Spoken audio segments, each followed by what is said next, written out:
елестетіп көріңіз, ақшаға бола ұзаққа созылған жанжалдардан кейін сіз есікті тарс жауып серіктесіңізден қашып кетесіз. Жаңа көршіңіз сізді күлімдеп қарсы алып таудай алтын уәде етеді, бірақ эмоциялар басылғаннан кейін бір таңғаларлық жайт анықталады. Сіз бостандыққа қол жеткізбедіңіз.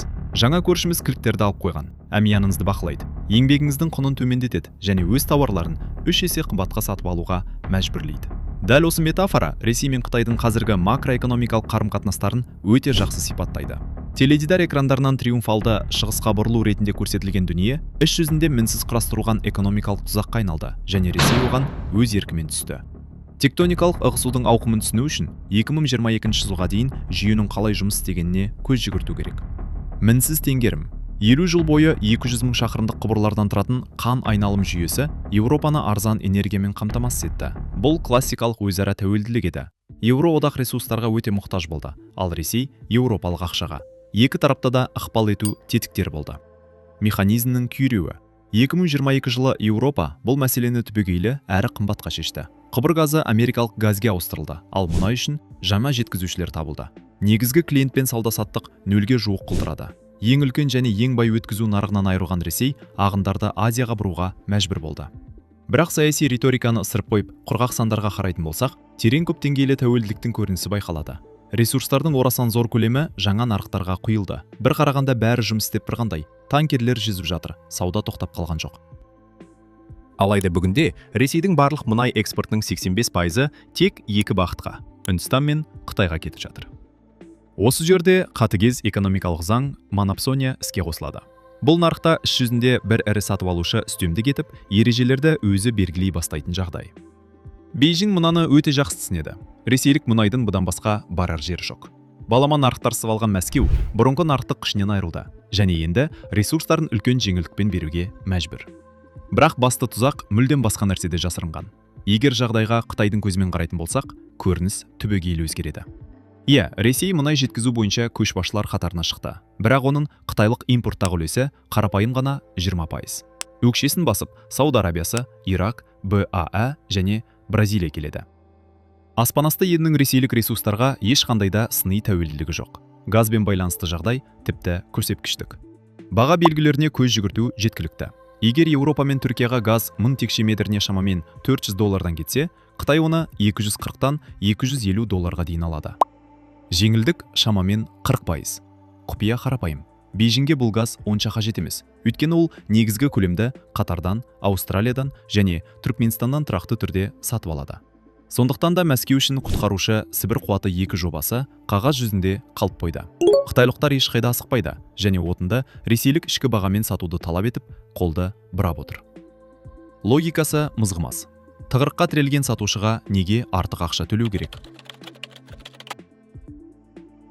Екінші, одан да қатаң тұзақ қаржы саласында жабылды. Свифтке, долларға және еуроға қолжетімділіктен айырылған Ресей юаньға үміт артты. Бүгінде сыртқы сауда айналымының 40%-ден астамы Қытай валютасында өтеді. Онда резервтер сақталады және бизнеске несие беріледі. Бірақ бір өте маңызды нюанс бар. Юань еркін айырбасталатын валюта емес, оны Қытай компартиясы қатаң бақылайды. Оның үстіне, бұл тәуелділік ресейлік бизнесті ақш-тың қайталамас санкцияларының алдында мүлдем дәрменсіз етті. Вашингтон саусағын шошайтса болды. Қытайлық банктер Ресейден келетін төлемдерді лезде бұғаттайды. Тіпті абсурдқа дейін жетеді. Қарапайым жабдық сатып алу үшін кәсіпкерлер бартер мен крипто схемаларға көшуде. Ресей өзінің қан айналым жүйесін юаньға сеніп тапсырды. Бірақ Бейжің кез келген қауіп төнген жағдайда бұл оттегіні жауып тастауға дайын. Шыны керек, батыспен сауда-саттық Қытай экономикасы үшін ондаған есе маңыздырақ және табыстырақ.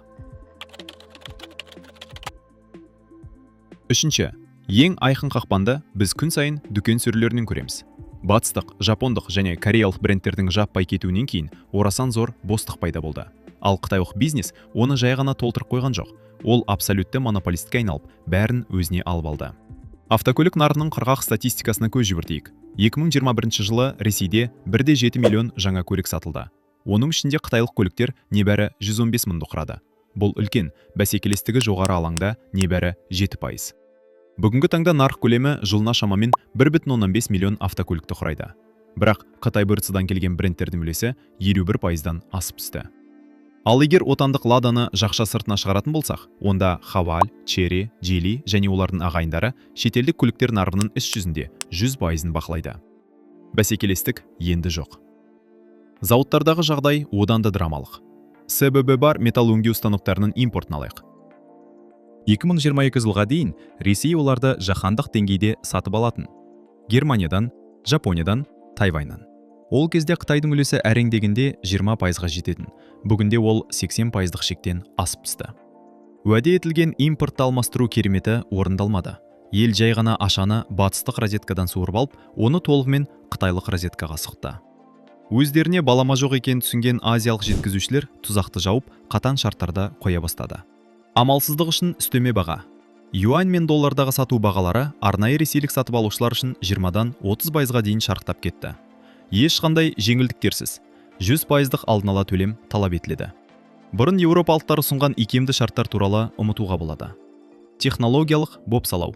Қытай станогы бұзылған жағдайда зауыт абсолютті кепілдікке алынғандай болады. Жеткізушілер кеңейтілген кепілдік бермейді, бағдарламалық жасақтаманы жасырады және қосалқы бөлшектерді көтеріңкі бағамен айлап тасиды. Бәсекелеске кету мүмкін емес, өйткені бәсекелестер қалмады. Ежелгі азиялық даналық. Ақылды маймыл таудың басында отырып, аңғарда төбелесіп жатқан екі жолбарысты тыныш қана бақылайды дейді. КХР басшылығы дәл осы прагматикалық логикамен әрекет етуде. Ресей мен ұжындық батыс көпірлерді өртеп жатқанда, Бейжің қақтырыстың қаймағын салқын қандылықпен қалқып алуда. Қытайға әскери авантюралар немесе ашық текетірес қажет емес. Ресурстарды орасан зор жеңілдікпен алып, өз техникасын 3 есе қымбатқа өткізіп, юаньді көрші экономиканың басты валютасына айналдырып, әлемдік аренада еш нәрсеге тәуекел етпей-ақ қоюға болатын болса, оның не қажеті бар? Батыстан толықтай тәуелсіз болуды көздеген Ресей байқалмайтын, бірақ фатальды қателік жіберді. Ол өз еркімен бақылаудағы кіші экономикалық серіктес мәртебесін қабылдады. Ал бұл қақпаннан шығу кезінде еуропалық газ инесінен түскенге қарағанда ондаған есе қиын болады. Сіз осы қорытындымен келісесіз бе? Бұл шығысқа бұрылу туралы не ойлайтыныңызды пікірлерде жазыңыз. Жаңа шығарылымдарды жіберіп алмау үшін видеоны лайкпен қолдап, жазылуды ұмытпаңыз. Сіздермен бірге болған Архарбек, келесі кездескенше.